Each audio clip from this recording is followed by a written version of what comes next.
Hi, everyone. So today, Tom and I are going to talk a little bit about debt, some different types of debt. So I don't know about you, Tom, but when I was growing up, my parents were very much adamant that I not take out any debt, no credit cards, nothing. Don't spend money you don't have. And I think I actually took that quite a bit to heart. I think the first time I had a credit card is like 3 years ago. um, so obviously, when we talk about software, tech debt is kind of like the version that a lot of people talk about.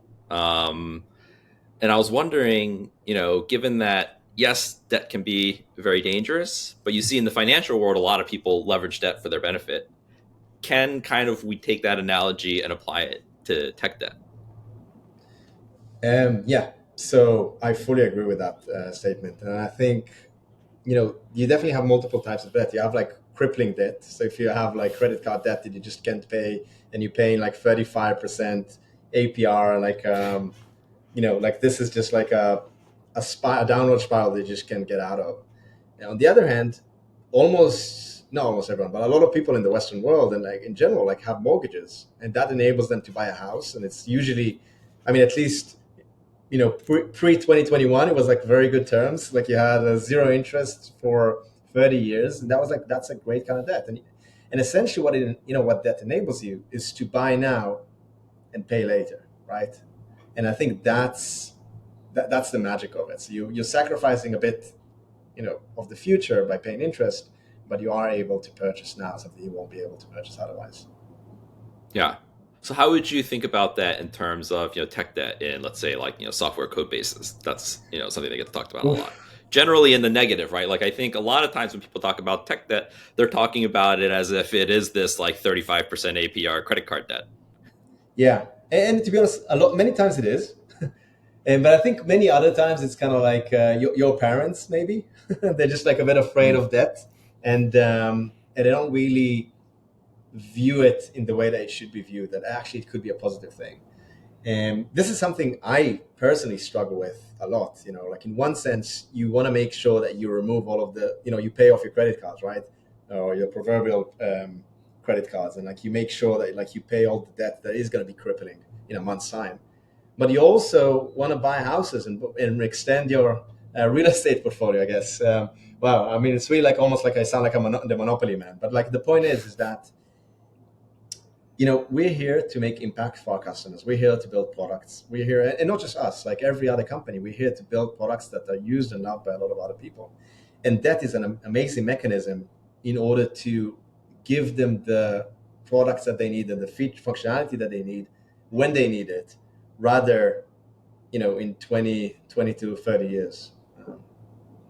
So how do you think about like when you make that type of decision? A customer asks for a feature right now. You're like, okay, we're going to take on some of this debt because we want to get this feature out right now. Yeah. How do you make sure that that doesn't turn into that that loan shark, breaking your Yeah. kneecaps if you don't pay kind of scenario? Yeah.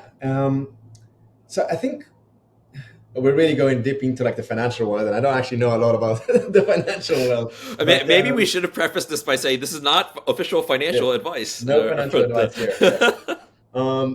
But essentially, the way I think about it is like I the debt that I take, the debt that we take as a company as well, is that we know that we're going to be able to repay, and it's not going to be crippling, right? So if you we know, so we kind of like we take educated debt. I guess maybe that's kind of like an educated guess, but on debt, and which is we think about the level of debt, we think about the type of debt, and we make sure that it's something that is payable, easily payable. So let me give you an example, right? Bad debt would be to say, oh, I think we're going to use Postgres as a database for the long term, but for now, let's use DynamoDB. Just in the meantime, that's pretty bad debt probably, because it means that you have to rewrite everything. You're gonna have to do a database migration. You have to, it's kind of like all the performance configuration, like everything is gonna be different. That is probably risky debt, because, and maybe not, by the way, maybe doing that database migration depending on the workload, maybe it's fine. But oftentimes it would be a big debt that is going to take a lot of time to fix, and it's going to take a lot of effort to fix, and even then it's going to show a lot of warts when you get there. Like when you actually time, like changing a database is never an easy task, even when it's easy. So I think like avoid like making those decisions, like knowing that you can always fix it later. Like for example, another example, you can't break API, right? So cutting corners when designing an API, not a good idea because you're stuck with it. But making conservative decisions on API, so like making an API is very limited in its abilities, that gives you the opportunity to expand it later, to fix it later, and to iterate on it later. So it's kind of like, this is not really debt, it's more like opportunity cost debt, but it's still like the point is that you want to keep optionality when taking debt. That's what I would say. Yeah, that makes a lot of sense. I think that's also similar to the financial world. I guess then, I guess another analogy to make would be like, does it matter what the payoff is? Like, how much do you think about it that way? Like, okay, like if it's a gigantic contract versus a tiny contract, would that affect your decision making as well? For sure. I don't even have a concrete example in mind, but like, we all gonna make those decisions that are better for the company, and if it's significantly better, we're gonna more likely to make a decision that is bad, locally, but good on a macro level. So definitely, I would say the answer is yes. But I would still, even for the best and best of outcomes, you probably don't want to get a straddling debt that is going to cripple you with the rest of the company. And I think, like one area that is common for like startups is that they kind of like have one big customer and they just build for that big customer and they kind of like everything. And this is more like product debt, in the sense you're carrying a lot of product that you shouldn't be carrying. So it's not really a tech debt in the most natural sense, but it's still like debt that is probably good on the short term, but probably bad on the long term. And so I think what I'm saying is like we would draw the line there. We wouldn't take product debt, for example. Or at the very least, if we would, it would be like very specific, very, local, and something that we can always cut off once that customer graduates out of that. Right. Maybe it's like isolated. It's like not going to touch the other customers. And actually, thinking about us, we have done those kind of things. Like we have made, like a customer would ask something that we think doesn't align with our roadmap. We would still build it for them. We would only build it for them. We would build it in a way that is actually doesn't touch a lot of the code, so the code can be like refactored and moved a lot without like causing any problems. And then if that customer ever matures beyond that hack, like we add new functionality that is now good for them, we can always cut it off. We've done that multiple times already. Okay. Yeah. So it seems like when you're taking into account, what tech debt to take on versus not, it's very important. Can you isolate it? And then how does it impact? Like, how much is it compounding? That interest rate really does matter. Yep. So what you just said is kind of like, how we make, what we talked about just now is like how we decide which debt to take on. But I think another interesting part is like which debt you inadvertently get, just by living, kind of like, I don't know, student loans, right? Like maybe they're just like debt, or maybe you forgot to pay that parking ticket. I don't even know. But like the point is like sometimes in life you just get debt that you didn't intend to take on. And we also go back and clean that. But we don't clean it all the time. Like I think it's absolutely fine to have tech debt. But the problem is the moment that tech debt has implications that are beyond that local level. So for example, if there are security implications, that would come from this tech debt. So like, I'm going to make up an example, but like security is done in a way that is very ad hoc. So you can accidentally give people access to something they shouldn't have access to. That is not a good thing, right? And that is tech debt that needs to be cleaned up and fixed. Other tech debt is the code is not organized in a way that satisfies new engineer on the team, like any new engineer, like placeholder. That is probably tech debt that you don't need to ever address. So it really kind of like you have to think, because I think a mistake that a lot of people do oftentimes is that they see a messy system full of what they would call tech debt. And because they're new on the team, or because they haven't really tried to, and again, I'm talking like in third party, but really I'm also talking about myself at times. Like they know that they can do a better job, and they know that they can re-architect the system to like be, better suited for whatever the tasks are at hand and all of those kind of things. But I think, first of all, let's assume they do it. And let's assume they do it in a reasonable timeline. Those are big assumptions. And the other problem is that like while you do it, everyone else is unable to make progress because they're kind of like living this like two-world system. So like those like big rewrites and like re-improvements are always a bad idea, almost always a bad idea.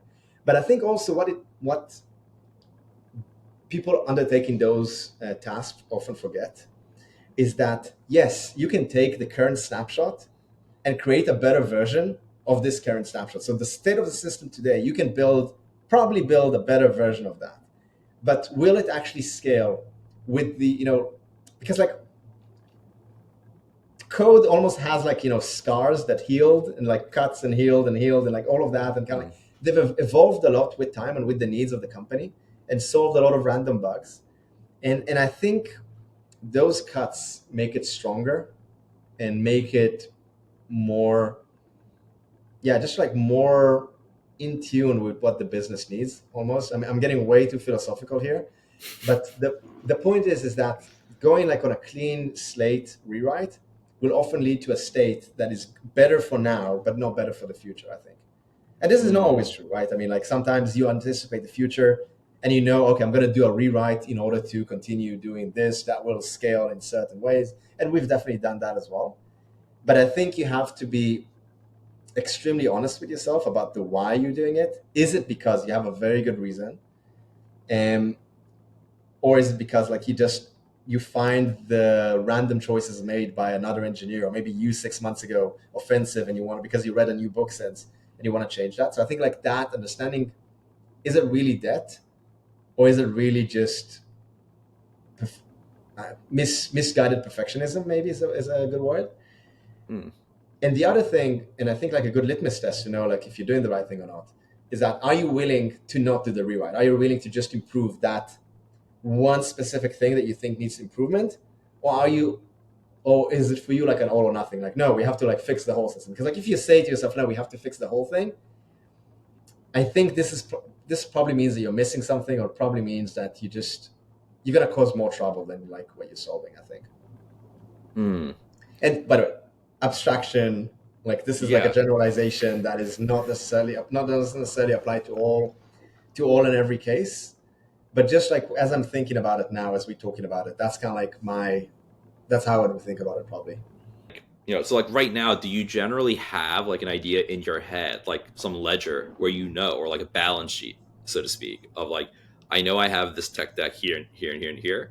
I know I can wait on this, this, and this because of this. Like, do you have that kind of like in your head, or maybe even written down somewhere, or how do you like kind of keep track of it?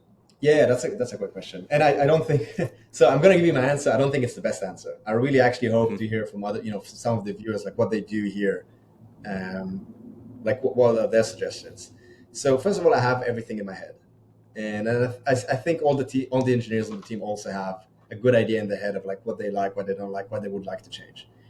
We also have like a long list of things that we would like to change, like literally one ticket that just lists all of the things that we don't like. It could be stupid, it could be amazing, it could be like groundbreaking, it could be like any level of impact, but just like we collect all of the things that we think needs to change for whatever reason.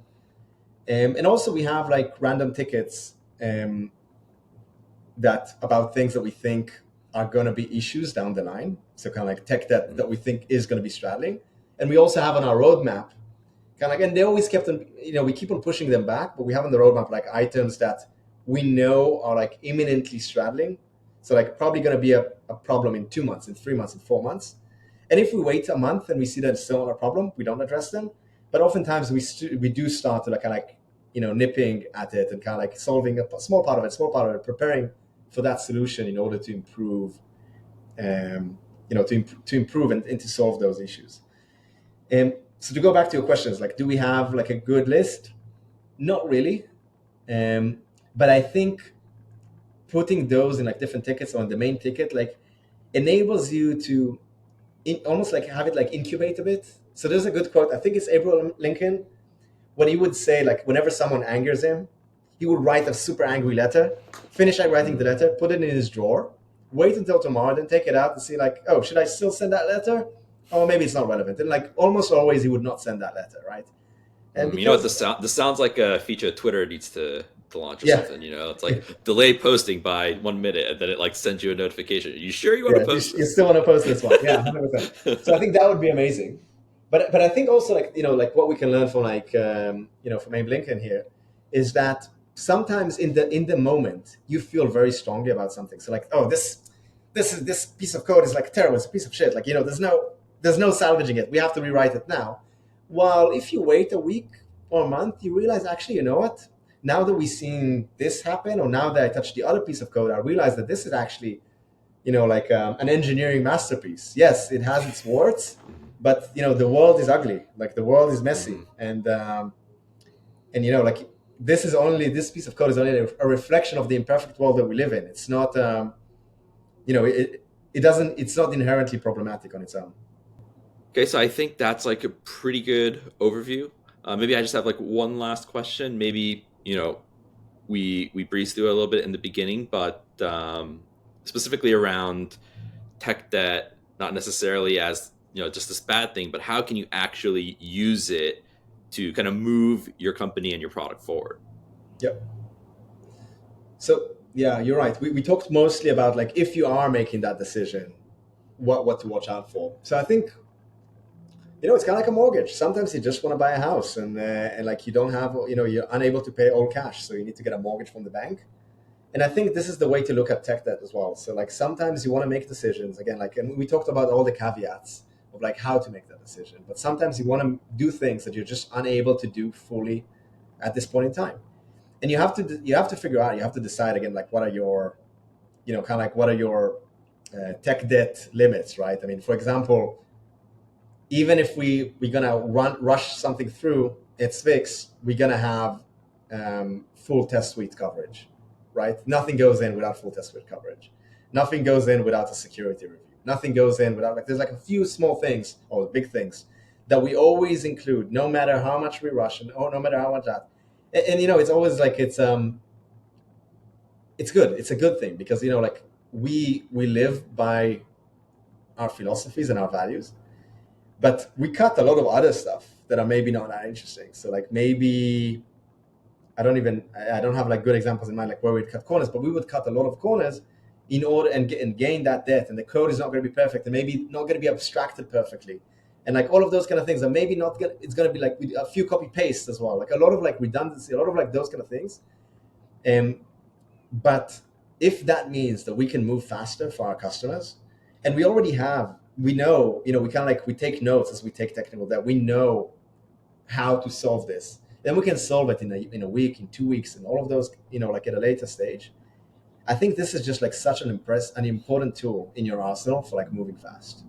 And because if everything you do to perfection all the time, no technical debt, you want to add a comma to a book, to like a sentence, and then like, oh, but now the book is misaligned. Let's change all of the book to kind of like have the same number of characters in every chapter, or something like some other like random parameter that you decided for yourself that doesn't actually affect anything.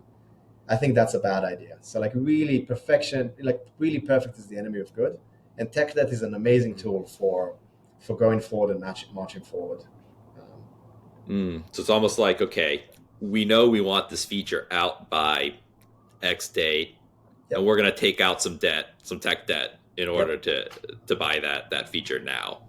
Yep. Exactly. All right. Yeah, and Cool. it's we have an example. I mean, we've had a few examples in the past, but like we have an example of like tech debt that we took, I think 2.5 years ago.